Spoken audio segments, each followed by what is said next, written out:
Hola amiga! I'm back mga repa! So for today's video, samahan niyo kami i-celebrate ang birthday ng aking father.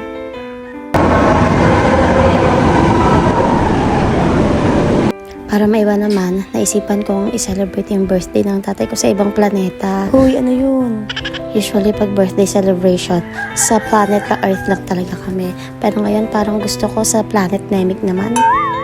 Pero kasi, nag-iiba ang panahon, nag-iiba ang pananaw, kaya naisipan kong siguro mas okay mag-celebrate ng kami-kami na lang muna. Mas gusto ko i-enjoy yung ganitong celebration, yung simple lang, tapos mag-i-enjoy ang birthday celebrant, you know that. Habang tumatanda kasi tayo, mas nare-realize natin at mas gugustuhin natin yung peaceful and calming place.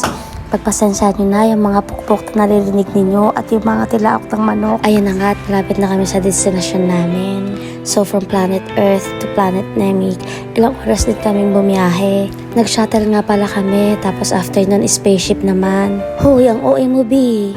So ito na nga, from Bulacan biyahe to Tagaytay. Sa bandang part na yan, nahihirapan na si Manong kasi yung pupuntahan namin, itago talaga. Hindi dahil sa mabigat ako ha, yung kalsada talaga is lubak-lubak na, tapos patarik pa. Ayan mga mi, nakita nyo naman, huminto na si kuya doon at kaya naman ginawa na lang namin. Naglakad na lang kami papunta kasi hindi talaga kakayanan ng tricycle. Alam nyo, sa totoo lang, very worth it yung biyahe namin. Lakad dito, lakad doon, tapos biyahe dito, pagod, gutom, init, pero okay lang kasi maganda naman yung pupuntahan namin. Ayan na nga at pinag-doorbell ko na yung anak ko. At hindi nyo aakalain na sa likod ng puting gate na to ay may magandang pang nature tripping. Ang kulit talaga nitong mga manok na to.